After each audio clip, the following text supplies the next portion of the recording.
dañoo remarqué beneen facette politique ñoom ñu toog xam ne kii di dem arrangé wu leen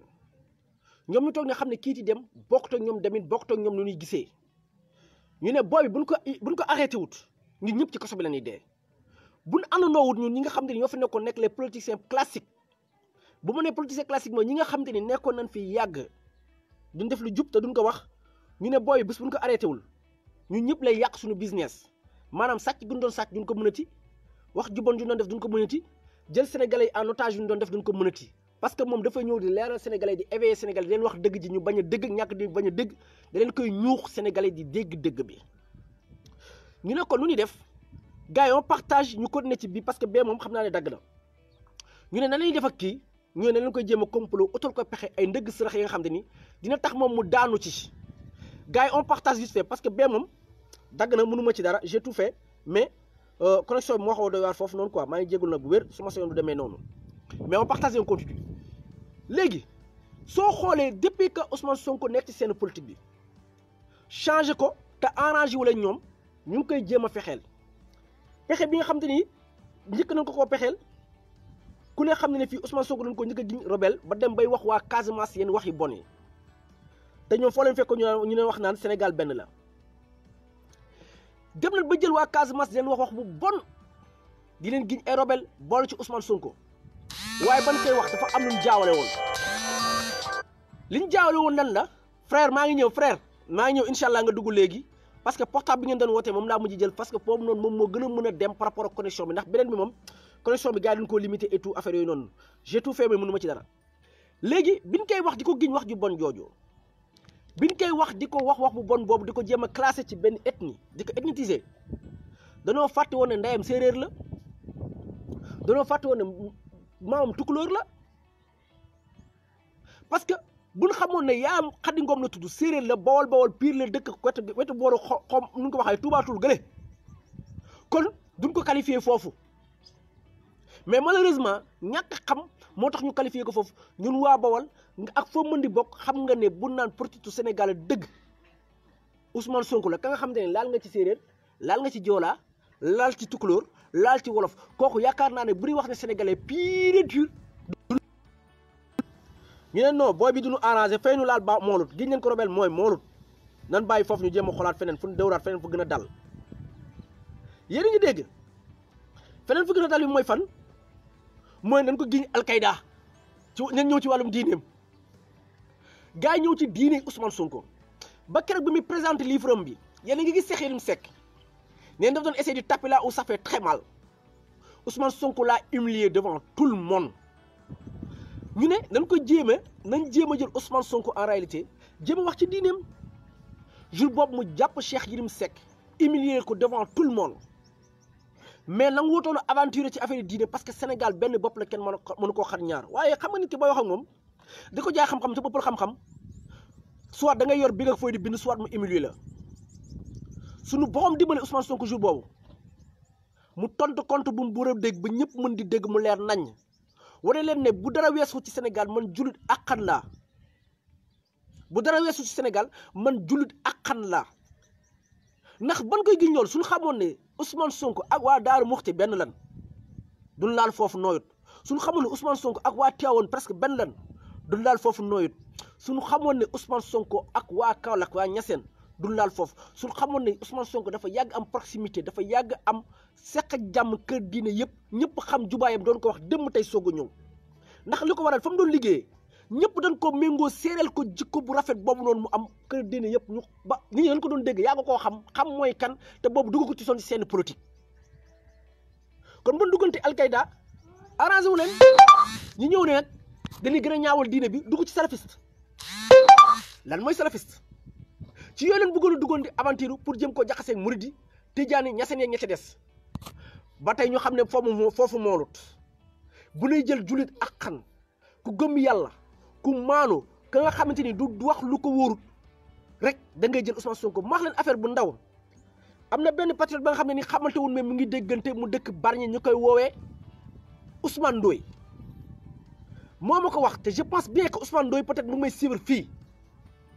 mu ne ma jamono yi boobu Ousmane Sonko sax miinaguñ ko ci seen politique bi ñu jëm ci législatif maanaam élection député yi moom mu ñëw côté Bargny yooyu ñoom ñu def benn collectif pour ko di ko wax pour mu dimbaleen wax ci affaire yu centrale à charbon bi Ousmane Ndoye moo may wax de lu tax may leen jullit ak xan la li muy wax xam na ko Ousmane Ndoye moo may wax may dégg te wallaahi wal kitaabi mën na ma seere fii may dégg Ousmane Sonko xam ni mu leen tontu danoo nekk ci campagne da ngeen di bàyyi ba campagne bi jàll ngeen woo ma ñu toog waxtaan ndax man du ma waxu ci lu ma wóor du ma waxu ci lu ma am preuve te pourtant Ousmane Sonko jamono jooju mu ngi ci en pleine campagne soxla ñu ko wooteel mais bëggutoon a mélanger les deux à la fois bëggutoon a jouer ci sentiment nit ñi loolu mooy jub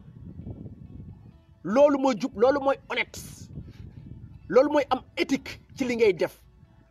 maanaam da ngay ñëw li la fi andi nga wax ko Sénégalais yi te bul ci profité ci yenn occasion yi mooy comme yenn Sénégalais yi wax Ousmane Sonko ne profité ci yenn occasion yi mënut a tricher suñu borom moo ko bindee mu doon jëm ba nga xamante ni mënut a tricher dafay ñëw wax li nekk mu nekk mënut a nekk du nekk mais moom mënul tricher gars yi s'il vous plaît lu mu leen di demandé on partage ça na ko ñëpp ñi nekk ci ligne bi ñëpp nañ ko partage seen propre page partagé ko ci yeneen page parce que dafa war a leer gars yi on partage ça alhamdulilah ñoom bi ñu ñëwee gaan bi nee na mu taxaw Ousmane Ndoye moo may wax de mu ne ma loolu la ñu tontu mu ne waa kii pourtant xanaa bëggul ko wooteel Ousmane Sonko tourné na leen su leen neexee na ngeen wooteel ma su leen neexee ngeen bañ leen wooteel waaye lii ngeen may wax da ngeen di bàyyi ba mu jàll ba campagne bi jàll bu campagne bi jàll ngeen ñëw ngeen andil ma seeni preuve ñu waxtaan ci loolu mooy éthique loolu mooy gëm-gëm loolu mooy bañ a mélanger loolu mooy bañ a profité ci sentiment nit ñi comme ni ko Macky Sall doon defee ci Covid 19 bi jël 1000 milliards jox goroom 1000 milliards yi pour askan wi suñu 1000 milliards lu mu ci def soxna Rama ziar naa la 1000 milliards lu mu ciy def waa ziar weer alhamdulilah 1000 milliards yi yéen a ngi dégg mu jël su 69 milliards jënd ci ceeb 69 milliards yooyu nga xam te ni boo joxoon kër gu ne bon ko séddale woon kër gu ne na mën a jënd ceeb ak diw la mu bëgg yëpp ñu jël ko ni duñ si fee lu ci des kon xam nga ne kooku di profité ci occasion di ko politiser wala di profité ci ay pont en pleine corona yéen a ngi may dégg parce que souvent gars yi dañuy wax ne damay dugg ci ay détails mais dafay baax nga dugg ci ay détails leeral sénégalais yi parce que danoo nekk société ba nga xam ne da ngay wax lu leer ñu dégg la ci pleine corona ngay profité di inaugurer ay pont pour defaale sa buzz moom da leen ne bàyyi leen ba mbir mi jàll bu jàll ngeen ñëw ñu waxtaan ci Ousmane ne ma man depuis dëgg boobu noonu ma ko dégg musuma bëgg a def politique musuma bëgg a ñor mais jour boobu laa dugg ci Pastef parce que xam naa ne kii il fait la part des choses xam naa ne kii nitu dëgg la parce que bi mu ñëwee foofu ci suñu sentiment foofu ci suñu bëgg-bëgg nekk fi di jéem wute électorat daf ñu wax lu leer nañ dama wax ci lu ma xamul andi leen seen preuve wax leen ma lu leer ma xam ci lan ngeen may wax ñu toog ñu waxtaan ci ma mën cee wax gars yi dama leen di ñaan ban politique see ngeen gis fii ci Sénégal du jéem a jouer ci ñàkku askan wi di leen jox ay ceebe ki diw ak siwo di leen dajale di leen fen di tàccaloo maire di leen jox ay sandis boo jakartaay di leen def dafa leen ma convoi di leen fay ay 500 francs boo di jël ay risque ban moo jut profité ci occasion yi ku dul Sonko kese moom nga xam te ni il refuse catégoriquement ne de profité ci benn occasion moo tax yenn patriotes yi nga xam te ni dañoo yàkkamti lool bu naan ko noo daa war a profité yenn affaire day bañ parce que mënu tricher yéen ñu dégg kon buñ ko giñee salafiste ñu xam ne kii jullit ak xan la ndax du wax lu ko wóorut yéen ngi may dégg du dugg ci lu ko wóorut du wax ci lu ko wóorut gars yi ne foofu baaxul ñu ne nañ ko giñee DG moo ko jox xaalis maanaam ñooñu nga xam te ni dañu yor arme di xeex ndax DG sax en réalité DG laaloo en réalité ñan ñoo ko créé ñu ne xam ne français ñoo ko créé pour andi kawoo ci dëkk Afrique yi pour mën a sàcc suñuy or mën a sàcc suñu pétrole nangam ku ne xam na ko armement yu waa DG di yor muy Touareg yeeg yooyu boo xoolee ban ko saisiree biñ leen jàppee ay marque auto français lañ yor ay moto marque français lañ yor ay armes presque français lañ yor entraîné par des français souvent soutenus par les américains ñoom ñoo ko créé pour créer le chaos pour ñu mën a ravitailler en pétrole ak yeneen ressources yi pour du ci mën di duñ ko jaaree ci yoonu légal parce que bu ñu ko jaaree ci yoonu légal bu ko jënd bu yàggee dañuy dee ñoom dañuy pauvre comme que nag bëgguñu ko dañuy andi chaos jël benn parti jox ko rebelle yi buñ ko war a jaay fukk di leen ko jaay ñaar dërëm ñoom ñu ciy génn di kontaan di tàccu mais nit ñuy dee ñoom li jëndiwul leen ñu ne nag moo tax Ousmane Sonko il est détesté par les occidentaux il est hyper détesté par les occidentaux en réalité ñu ne nag buñ ko giñee DG dañuy yàq image am au niveau international maanaam dañuy yàq jëmmam yàq nit ki ba xam te ni ci wàllum dëkk yi ñu wër yëpp kenn du ko ci wóolool ci kenn du ko ci nangam suñu borom ne leen kaay leen du foofu moolut ñu wax ko tey balaa ngoonu jot ñëpp xam ne moom la xamul loolu sax musu dégg loolu musu nekk ci loolu sénégalais di leen rey yéen a ngi dégg processus bu nu jël maanaam yoon wu nu jël pour jéem a tilimal ki nga xam mooy le président Sonko bi ñu defee noonu giñ ko deej bi doxul yéen ñi may dégg de lii wane na doxul Ousmane Sonko dem na fi Niger mu ngi fi dajeeg yeneen panafricaine pour que ñuy jéem a xool nan la Afrique di jëmee kalam te loolu Macky Sall da koy jéem a am mu koy të day jéem a am loolu mu koy të nga dem ci yenn chaînes yi yenn patriotes yi toog dañuy jël Ousmane Sonko comme référence ci yeneen dëkk yi ay jeunes commencé def ay mouvement yu mel ni mouvement Pastef pour changer seen i dëkk kon image am yaakaar naa ne fa lañ jaar defar ko au niveau international maanaam ci wàllu mbootaayu xeet yi maanaam ci dëkk yi nu wër ñu jógee foofu Macky Sall ak nguuram ñàkk fayda weesu ñu ne comme que Macky Sall moo fi jëlee Yaya Jammeh ñu ne Yaya Jammeh moo koy envoyé ay mallette des fois day réelu quoi ñu giñ ne kii Yaya Jammeh moo koy financé yéen a ngi dégg kàcc yi de ñu dem ba ci biir gis ne waa Pastef bu ñu demee sax campagne dañuy am problème mu carburant pour ñu campagne dañuy jël Matar ani sa oto Birame Souleye ani sa oto Diomaye ani sa oto Ibrahima ani sa oto diw ani sa oto kee jugee fee ne man de am naa fukki litre carburant am kee ne am naa 5000 am ñu jël ay set defar ko ba mu rafet bu ñuy def meeting wala dara jël set di ko jaay luñ ciy am di ko ci def ñu defar ay casquette defal leen ñu xam ne kii kenn financé wu ko lu dul ñu nekk ay partisans ñoo koy financé ba tey nit ñaa ngi gën di bëri de nit ñaa ngi gën di ñëw gars yi ne booy bi buñ ko giñee ay financement ay Yaya Jammeh ni ñi duñ ko dégg nañ dem Tuwel Oil maanaam nañ yàq dem ci pétrole bii muy défendre ñu ne benn société Amérique bu mag wala benn société bu mag ci wàllum pétrole moom autant pour moi moo koy jox xaalis ñu wax ko ci suba si jox ko ay journal yu bon yi mooy journal yi xam dañoo ñëw fii na ma yàlla jéggal pour yàq der Ousmane Sonko balaa ngoon a jot waa Tuwel Oil ci boppam ngeen seen jëm bopp ne musuñu koo xam musuñu koo gis musuñu koo xam moom ci wàllu financement mu nekkaat beneen kàcc bi nga xam ne ni état bi ñoom seen jëm bopp ñoom ñoo ko kàcc jëmale ko ci Ousmane Sonko pour yàq deram laa ilaha illallah loolu mës na am Sénégal fu dëgg neexee yàlla est-ce que opposant bu ñu toppee nii di ko lekk comme ay dëmm mës na am ci Sénégal gars yi dama leen di ñaan on partage ça tout le monde man sama portable moom gars yi dañoo réduire lépp mais vous pouvez am ngeen possibilité yéen ngeen partager ko ailleurs partout parce que dafa war a leer ci bopp sénégalais yi maintenant ñu dem moom yàgg ñu ne gis ngeen ko loolu yëpp doxul Ousmane Sonko duggaat ci 94 milliards yi ñu ne kii li muy wax ci 94 milliards yi lu leer la te mu ngi leeral sénégalais yi te bu continuer nii ku ne ñun ñëppay dem ci kaso bi nan ko jéem a taxal ne da cee bëggoon 12% maanaam nan ko jéem a taxal ne bu doon téeméer la daa bëgg fukki ak ñaar waa dama ne Ousmane Sonko ñëpp a xam ne ba muy wax ci 94 milliards yi ba mu ciy wax xamul famille bi lijjantiwu leen musu leen a gis toppatoowu leen xamu leen dafa jàpp ne dañoo jël xaalisu Sénégal bu ko séddoo bu ko tas lekk lu mu leen neexee ndaxte 94 milliards du lu tuuti milliard bu ci nekk 1000 millions la milliard benn milliard junniy millions la ba muy 94 fois ñu dem ba ci biir ñu ne dañ koy jéem a piéger ak yenn membres famille yi nga xam ne nii fay na leen ci suuf ñëw ne ko dañoo bëgg comme que yaa ngi wax ci dossier bi gars yi waaw sëñ Fall maa ngi tuub waaw sëñ Fall rafet na rek mais n'oubliez pas de voter pour Sonko yéen a ngi dégg ok ñu dem ba ci biir ñoom seen jëmm bopp waaw on va voter Sonko pour mu leer nañ ñun looy on va voter Sonko on veut le changement à jamais ñu dem ba ci biir ñoom ñu xam ne en réalité kii ñuy jéem a piéger ku am lu mu gëm la yéen a ngi dégg ñu ne nan jéem a yàq deram gaaw ci média yi balaa affaire di sedd suñu borom dogal 94 milliards yooyu noonu fam aw naka Mamour Diallo defee ak nan ko defee ak fan awale yëpp mu doon lu bon lu salte lu tegul fenn maanaam sàcc nañ xaasu Sénégalais 94 milliards ba ci ko nar a kam Sénégalais yëpp di ci teg bët te mënuñ ci tous ñu yaakaar ne fa la yem mu porter plainte teg ko ci axe bi teg leen pression procureur mujj xam ne kii bu ma demee ci yoon mooy am dëgg te mënuma ci moom dara mu ne ma saa waaye daa jël temps man damay jël sama temps est-ce que yéen a ngi may dégg ñu jéem a dem na sax bay wër ci askan wi naan Ousmane Sonko 94 milliards am yii moom moo ko bëgg ak nangam dugg na fi nangam Ousmane Sonko du ministre Ousmane Sonko du chef du directeur impôt et domaine Ousmane Sonko du président de la République xaalis Sénégal biy génn dafa am fu muy jaar ci ñan lay jaar mooy ñi ñu fal ak ñanu fal Ousmane Sonko député la yoonam nekko ci 94 milliards yi sénégalais yi muusi conscient yëpp xam ne lii du dëgg ñu ne kon nan ko jël gars yi partagé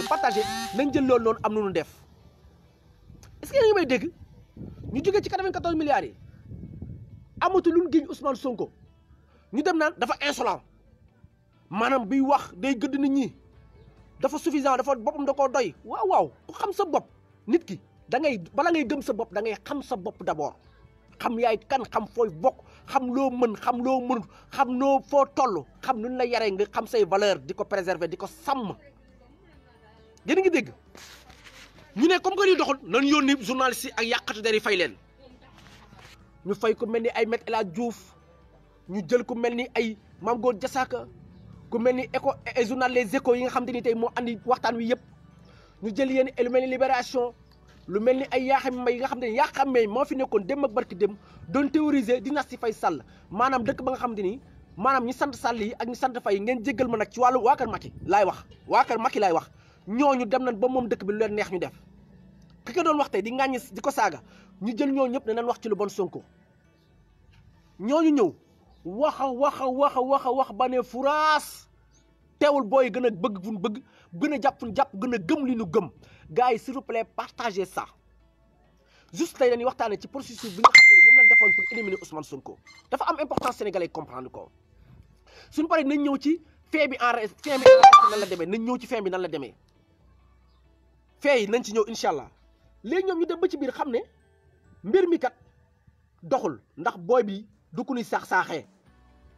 nañ jël ti majaay ay Aïssatou Diop Fall ku ne nañ ko jël pour wax lu bon ñu wax maanaam sikkal ko mel na ko yéen ba nga xam ne ni sénégalais yi ku jóg rek da nga naan yuu kii de ko bon la yuu kii de nangam affaire yooyu noonu bi ñu ko defee nag réussirul nag ñu ne daal kii daal xam naa xanaa jinne la ñun lu ñu def pour jëm ko sàkkal pexe rek ci mën a réussir ñu ne nañ ko jéem a topp xam lu muy def nam koy defee ak nangam moo tax ma ne képp koo gis mu nekk responsable ci Pastef maa ko wax fii et je l'assume bien barke alxuraanu karim tu es surveillé de partout tu es écouté sous écoute lan la mettre képp ku bokk ci Pastef wala képp kuy activiste ak koo mën di doon loo tuut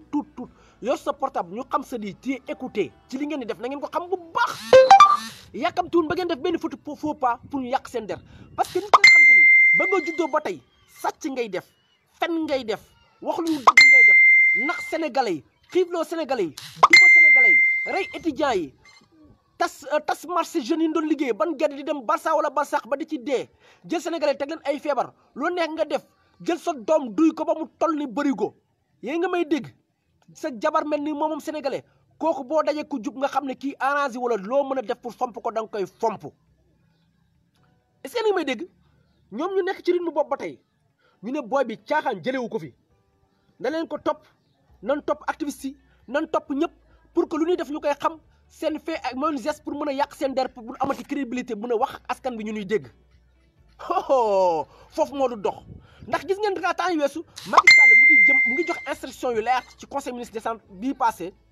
pour à ce que suñ mënee def le tout pour mën a contrôler médias yi site internet yi ak ñi nga xam te ñi nga xam te ñu activiste ñu ngi ci Facebook yi di wax ak sénégalais nan ñu jéem a contrôler nan ñu jéem a limiter mais malheureusement foofu la ñuy wax Macky Sall ak gouvernement nax na boppam peine perdue gis nga fii même Facebook bu moom Facebook sax même Mark Zuckerberg ci boppam mënuñu empêcher suñu message ñu véhiculer ko mënu ko bëri na yeneen xeetu média yeneen canaux yi nga xam ne ni moom la ñu utiliser mu neex leen wala naqari mais on va parler avec les sénégalais conscients et les sénégalais conscients vont conscientiser les autres sénégalais et les autres vont conscientiser les autres ainsi sénégalais yi dañuy xam dëgg bi ñoom nag ñu ne nag il faut que ñu def suñuy sondage xam ñun fu ñu toll léegi ci ak kalam askan wi ak Ousmane Sonko ak activistes yi yàlla dogal ñu def seen sondage foo tourné rek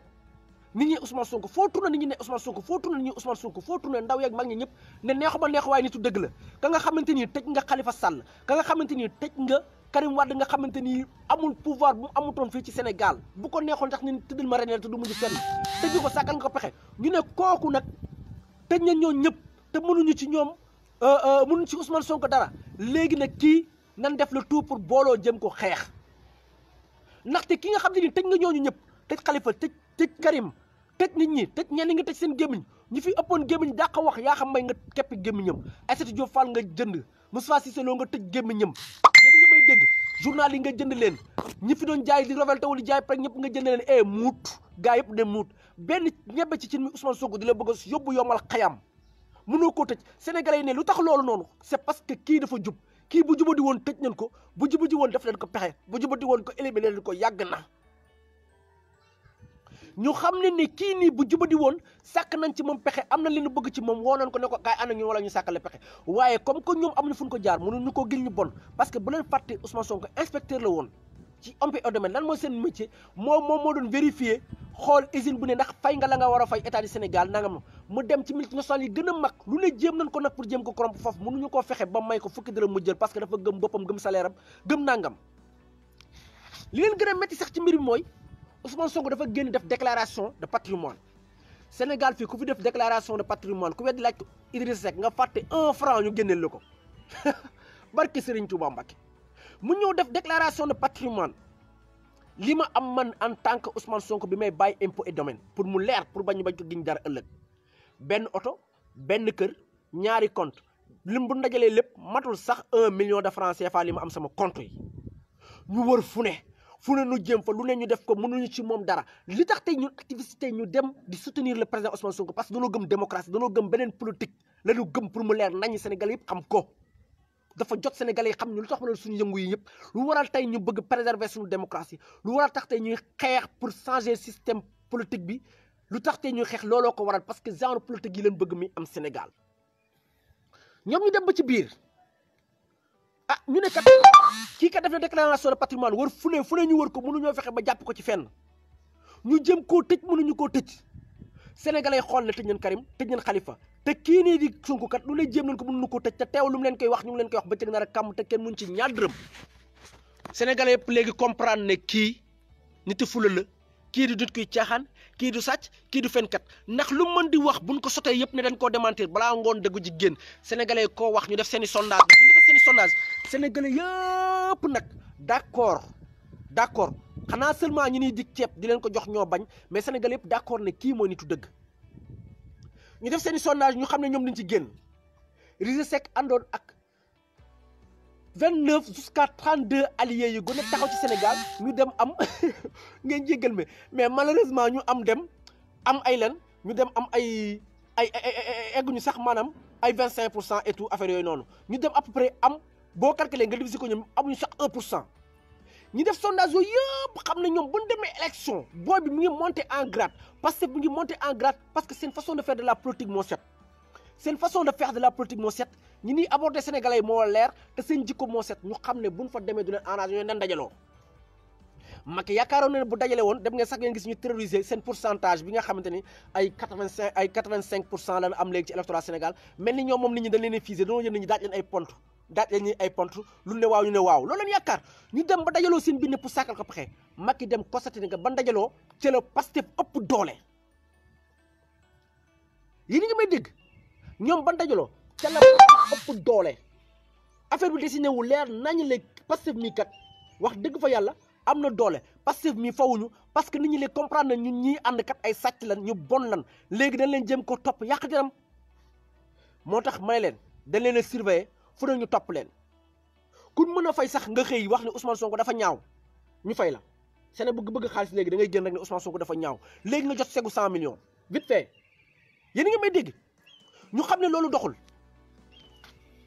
ñu ne nañ continuer teg pression ci média yi pour ñu ko ñuy yàq deram di yàq deram sénégalais yi waaye dama ne affaire bi nga xamante ni am na boo toppee li nga xamante ni moom mooy routine nga topp sénégalais yi porte par porte laaj xam lu mu leen ñu ko wax bu leen nu fonto waaye ngeen bàyyi seen caaxaan yi koo wax moo tax dëgg rek a wóor waxoon naa leen dëgg mooy njëkk mooy njëkk koo ne nangam mooy la balancé fi caaxaan yi kan ngeen di wax Sonko xanaa da ngeen dof kii dañ koo bëgg a sàqal pexe rek waaye nag xam nga mbir ma question bu ñu war a posé ñun sénégalais yi na leen war a taxawee ci mbir mii est-ce que dañuy bàyyi kii ñu sàkkal ko pexe Sénégal dootu am opposition bi Macky Sall doon buur lu ko neex def buur bu mi maanaam nam tere woon Yaya Jammeh lu gën a raw loolu lay def Sénégal est-ce que ñun dañuy bàyyi tey Macky Sall muy def loolu mu doon nga xam ne day buur bu mi lu ko neex mu am ku ne waaw mu ne bu ne waaw ñëpp ne waaw bu ne déet ñëpp ne déet est-ce que loolu la ñuy bàyyi wala ñun dañuy am suñu fula taxaw ne ko déedéet mënta nekk xam nga yéen a ngi may déggam déet est-ce que dañ koy bàyyi noonu wala dañuy taxaw ne ko zit Ousmane Sonko doo ko fi laale Ousmane Sonko doo ko fi sàkkale pexe ndax moom lañ dese ci opposant dëkk bu amul opposant yaakaar naa ne mooy dëkk ba nga xam ne ni dee na nga sax na li muy dundee jariñu ko dara ci àdduna est-ce que yéen a ngi may dégg les gars on continue les gars à partager pour que vraiment ñëpp mën a jot ci message parce que c'est important des fois sénégalais di jot ci message yi léegi ñu ne comme que booy bi jéem a leen ko pexe mënuñu ko feneen leen ko mënuñu ko na ni léegi nañ jéem a xool ko lore mais léegi nag question mu ni posé mooy ci sénégalais la ñuy jël bàyyi ko ci ñoom seen loxo ñu tontu ñoom sénégalais yi est-ce que yéen sénégalais vous allez laisser que ñu sacrifier Ousmane Sonko sacrifier li nga xamante ni moom mooy suñu démocratie est-ce que vous allez laisser faire est-ce que vous allez laisser faire est-ce que da ngeen di bàyyi tey Macky Sall mu nekk buur nekk bummi est-ce que da ngeen di bàyyi Macky Sall lu ko neex ci dëkk bi ku ko neex mbéj ku ko neex dóor ku ko neex kaj ji est-ce que loolu ngeen di nangoo def en réalité gis leen ñu dugg nag ci mbir mi proprement dee ci li nga xamante ni moom lañ ko giñ topp nañ saa waay jéem a yàq deram mënuñu ko te booy xool bu dee dañuy topp rek nit ku bon fii benn par exemple mën naa leen jox exemple benn député ba nga xamante ni bokk na ci député yi gën a bon dama ne gis ñu fi Bougazelli mu jël defar fi ay faux billets gendarme mu ñëw mu koy corrompre mu def ñaari mbir ya nga xamante ni mérité woon na mu tëdd 30 ans de prison minimum muy lan yàq na économie bi te dama ne institution ba gën a ngan ci Afrique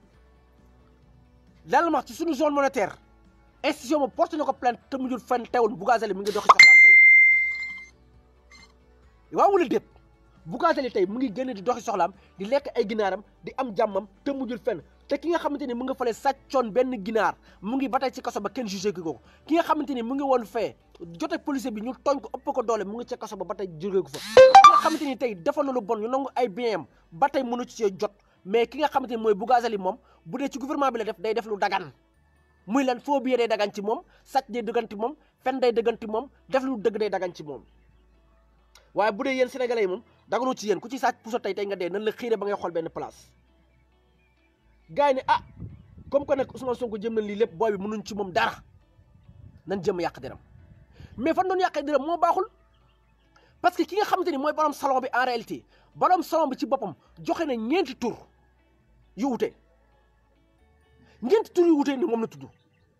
ki nga xamante ni moom lañ waxoon ne moom moo doon maase Ousmane Sonko genn gisatu ko ci nature bi Sénégal nit mënut a léeree noonu kan moo ko protégé fan la nekk question yooyu leen war a posé suñu bopp kan moo ko protégé kii laa protégé kan moo koy kii laa protège kan moo koy nëbb bañ ñu feeñ yan oto ñoo ko jël si woon ñan ñoo ko fay xaalis ba muy def lii moom kenn gisatu ko ci nature bi te yaakaar naa da ngeen ko gëj a gis dama ne wallaay de source sûre ki nga xamante ni def na loolu jàpp leen ne nëbb nañ ko mais mënu ma wax lépp parce que ku wax feeñ ndax ñi ci war a liggéey ñu ngi ci liggéey te il faut tamit ñu may leen crédibilité boobu noonu ñi ci war a liggéey mën ci liggéey ak xel mu dal ak tey ndax su leen ko mayul lekk day xaw a doy waar day tax li ñu bëgg ñoom ñu ko am te mbir mi dana leer barki alxuraanu karim léegi ku jigéen boobu noonu protégé nañ ko ok fexe nañ ba nga xamante ni nit ñi mën noo am ci moom accès mooy la personne concernée est-ce que sax duñ ko génn réew mi est-ce que duñ ko jéem a génn réew mi loolu la ñuy posé question parce que benn ba bi mu taxay fii bëgg a yëge Sénégal taxaw saaga Sénégal olof yëpp wax leen wax ju bon doon koo jox xaalis bu baax a baax jox ko nampaay ne ko génn réew mi du mujj fenn tijji ko dama ne Cheikh Omar Anne bi mu sàccee fii ñu jàpp ko doon ko ba mu dem léegi nag gars yi nag lu mu bëgg a étouffer mooy bëgg nañoo étouffer li nga xam te ni moom mooy rendre compte yi nga xam te ne comment dirais-je goro Macky Sall war na ko rendre compte moom lañ bëgg a étouffer déclaration de patrimoine bi nga xam te ne sénégalais ñu ngi koy wax fu ne moom lañ bëgg a étouffer ñu ne nag na leen jéem a profité ci occasion parce que ñun temps yi li ñuy am comme feedback baaxu ci ñun sénégalais yi jëpp nañ nu mooy loolu tey demoon naa ba am sama professeur bi ma jàngal bi may terminal philosophie ñu naan ko monsieur Ndiaye maa ngi koy rendre hommage yàlla xam ne ne musuma gis professeur bu jubee noonu jub ma dem këram fekk ko ay xasida rek lay duxus doon ko jub moo taxaw tey bind na ko ba dem ba posté ko ndaxte kooku dafa dem ba raal bool ne mënut a sax supporter image yu ñu bokk ci gouvernement bi seen image nii leur photo nii à la télé bu ci yemee day zappé bu ci yemee day jël téléphone am mu zappé parce que mënut leen a supporter parce que kàcc yi ñuy kàcc tegale ko moo bari yéen nga may dégg dem nañ ba xam ne Sénégalais yëpp ils sont dégoûtés maintenant tous les Sénégalais sont dégoûtés ndax parce que tam mu ngi nii ma leen ko dans un pays où un député pris par des faux billets parle librement parce qu'il est du camp du pouvoir. En principe, on ne doit pas refuser de débattre sur le cas d'un autre qui est forcément opposant. leer nañ léegi nag dañuy poser question mooy nit ñi la ban taxaw la war a taxaw ak ña war a xàmmee mooy médias yi nga xam ne dañuy ñëw pour fennu à chaque fois parce que